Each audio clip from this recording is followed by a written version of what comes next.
Hey there, I'm Brenda, and I'm 37 years old. All right, so here's the deal. I met this guy named Corey, and he seemed like a strong-willed, opinionated person just like me. I thought we'd be a great match, both standing up for what we believed in. But man, was I wrong. After we got hitched, I started seeing his true colors. Turns out Corey was one of those toxic alpha male types who thought women were somehow beneath them. It was such a letdown, I can't even tell you. I tried talking to him about it, hoping he'd change his views, but no dice. He just wouldn't budge. It was like arguing with a brick wall, frustrating as heck. Now you might wonder why I didn't just leak him right then and there. Well, to be honest, I was embarrassed to divorce so soon after getting married. I didn't want to deal with the judging eyes and the lack of sympathy because I knew people would be like, "That's your fault for choosing him." Prophetic, I know, but it was a real fear of mine. Plus, I really thought maybe things would get better over time. Big mistake. So many years passed, and I just learned to ignore his misogynistic rants and attitudes. I mean, it was the only way to keep my sanity intact, but it was tough, He wanted me to be all traditional, doing all the housework while he got to be lazy and not contribute anything to the household. And to get this, he even went to strip clubs. When I told him how uncomfortable it made me feel, he brushed it off, saying I was being insecure. Talk about double standards. Whenever I mentioned divorce, he'd pull this guilt trip on me. He'd say he didn't believe in divorce, that it would bring shame to our families, and it was such an untraditional and sinful thing to do. Total emotional manipulation. I never believed in divorce, Brenda. It's a shameful thing to do. Well, it's also a shame to stay in a loveless and toxic marriage just because of some outdated notion of what's right. I deserve to be happy. Oh, so now it's all about your happiness, huh? What about the kids, our families? You're so selfish, talking about your happiness like you're the only one that matters. Yes, Corey, it's about my happiness, my well-being, and my life. And if you can't respect that, then maybe we need to seriously think about our future together. You're selfish, you know that. We can't get divorced. End of discussion. All right, so here's the thing.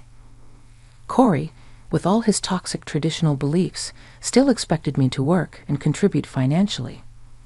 I mean, if he wanted me to be all traditional, shouldn't I be a stay-at-home wife, right? We'd argue about this all the time. I'd complain, trying to reason with him, but again, it was like talking to a brick wall. He'd shut me down and say I needed to pull my weight. Classic double standards, I tell you. Why do I have to work?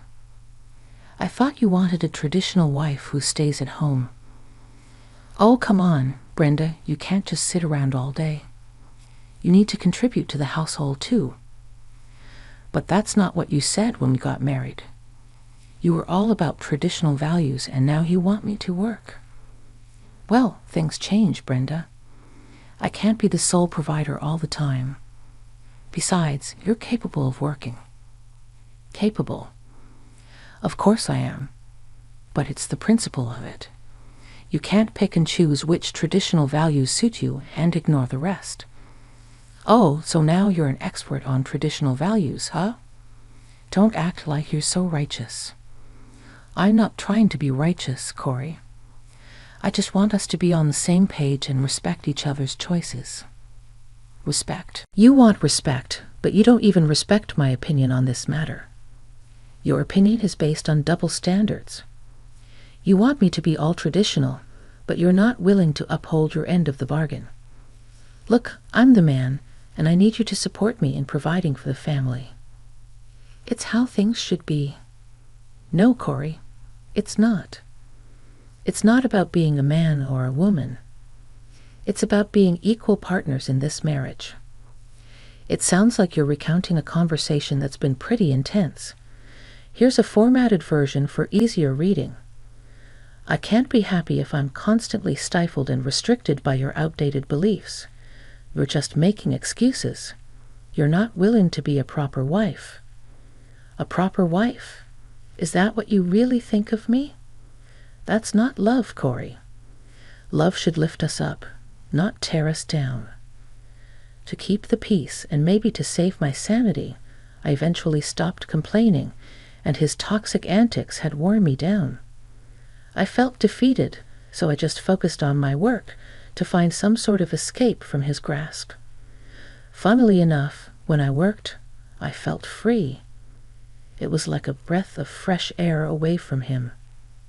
You know what? I worked my butt off, and eventually, without even expecting it, I got this huge promotion, a bigger salary, and even a bonus.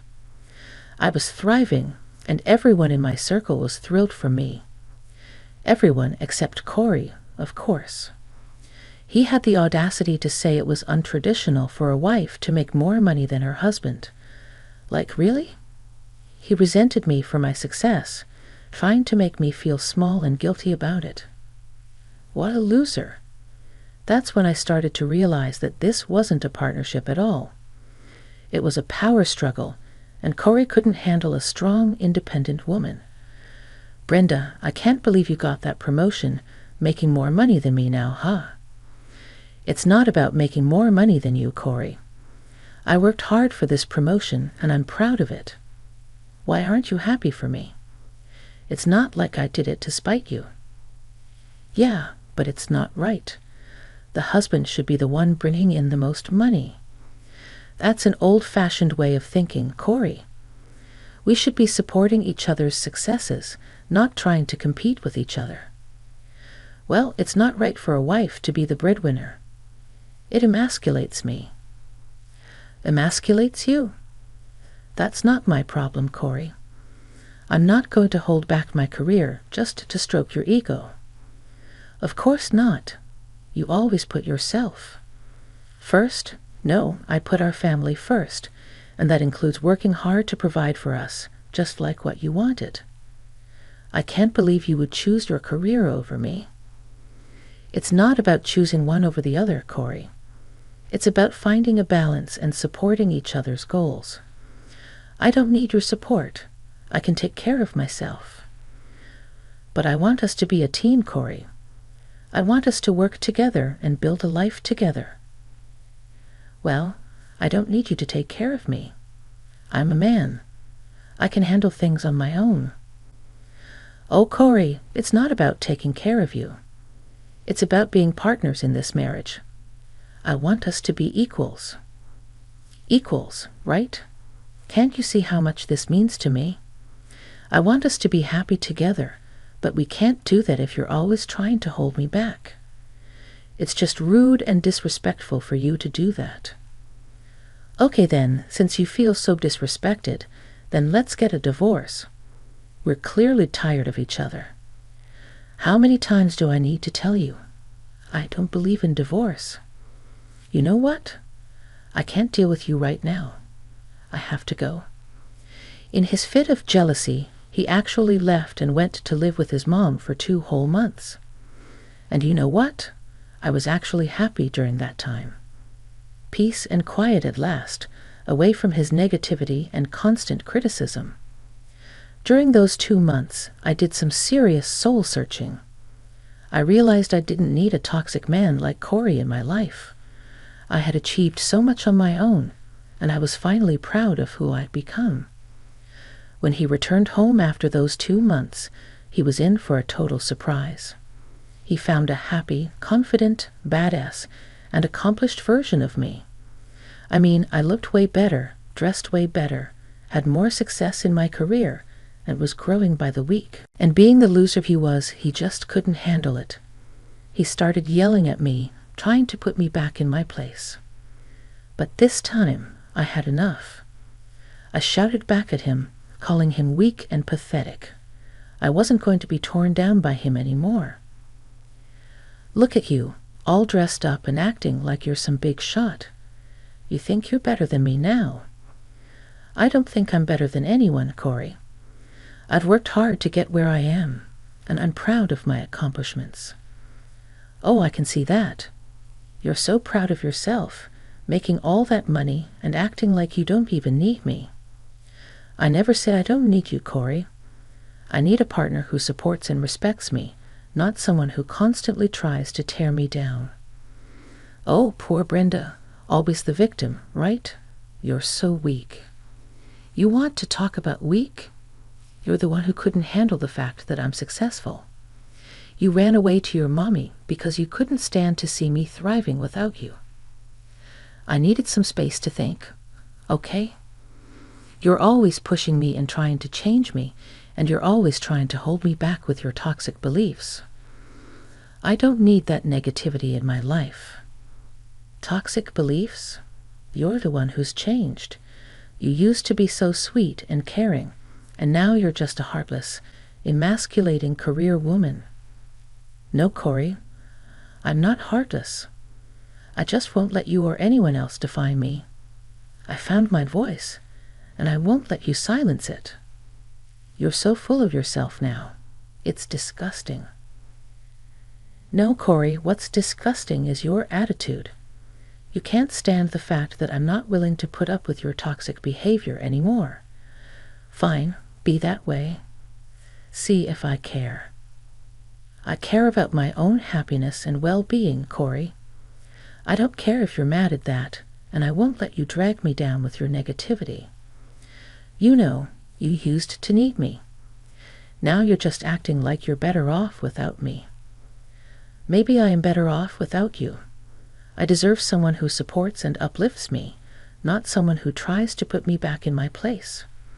You'll regret this, Brenda. You'll see. I have no regrets. I'm taking control of my life and my happiness. At that moment, I felt a sense of strength I hadn't known before. I was no longer willing to dim my light for his sake. It was time to break free from his toxic grip and embrace my true self. As the days went by, the tension in the house remained fixed. Corey's return didn't ease the strain between us. He chose to sleep on the couch, probably expecting me to come running to him, consoling and coddling him back into our bed. But I had grown tired of his childish antics, and I wasn't going to play that game anymore. For the first time in our relationship, I decided to stand my ground. We barely spoke to each other for a week, and during this time, I remained steadfast in my decision. Normally, I would be the one to approach Corey after a fight, trying to smooth things over. But not this time, not anymore. I knew I deserved better than his toxic behavior, and I wasn't going to back down. Eventually, Corey must have realized that his usual tactics weren't going to work this time.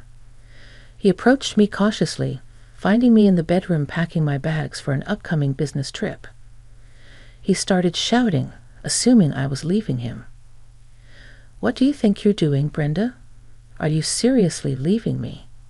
You're insane, you know that. You're selfish and you're—" "Calm down, Corey. I'm not leaving you. I have a business trip, and I'll be back in a few days." "Oh, well, why didn't you tell me about it before? We haven't spoken all week, Corey." It didn't even cross my mind to mention it. "Look, I'm not in the mood to fight right now, but we need to talk about all this traditional stuff. I've been thinking, and I know I've been wrong. I want to change some things." I was taken aback by Corey's words. It was the first time I had heard him acknowledge his toxic behavior and express a desire to change. A glimmer of hope flickered inside me, but I was cautious. Change is good, but actions speak louder than words. "I know, babe. I want to do things your way now." I really couldn't believe my ears. It was as if angels were singing. This is what I needed to hear all along. "You mean that, babe? Are you willing to listen to me?" "Yeah, I mean it. None of that traditional stuff. We're going to do it how you like it." My hope was going up, and I was starting to believe Corey might change. But that hope was dashed when he dropped a bomb on me. And since you don't like traditional values, considering you're the big earner now, I think you should pay me a monthly salary as the husband. And just like that, all this newfound hope I had was gone in a second. Wait, what? Are you serious? Yeah, dead serious. Add $1,500 extra on top of my work salary, or else we'll get that divorce you've been wanting so badly. I couldn't believe my ears. It was like he lost his mind or something. Did you hit your head or what? Why would I pay you a salary? This is ridiculous. Nah, it's just fair. You're all about equality and making a bank, so what's the problem? I was furious and let it all out. This has nothing to do with equality. You're trying to control me with money, and I won't put up with it. Corey smirked, thinking he had me where he wanted. You're nuts if you think I'll ever give you money like that. Did you ever pay me a salary when you were the one making more money? No, you didn't. I supported you without asking for anything in return. Now you're demanding money from me. You're literally insane. It's different now. I deserve compensation for all I do. No way. It's about respect and being partners. I don't owe you a cent just because I make more. Oh, look at Brenda being all selfish as usual. This sounds like a double standard. You're not entitled to any. I won't be tricked into giving you money, Brenda. I think I've made my stance very clear. I'll be expecting that extra $1,500. But let me not disturb your packing. We'll discuss this after you return from your business trip. And then it hit me. Why was I trying to water dead flowers before? He tried to turn around and leave like he accomplished something. I said, good luck with that, because I'm never returning. Corey looked stunned as I continued to unleash all my pent-up frustrations on him. You have some nerve, you know that? Making those ridiculous demands as if I'm not already ready to leave you. As if I haven't been making this demand since ages ago. I reminded him of all the crap he put me through over the years.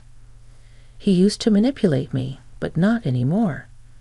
I was done with his toxic behavior. I'm glad you seem okay with divorce now, because that's exactly what we should do. I saw how desperate he was getting, but I wasn't falling for his act anymore. He had no control over me now.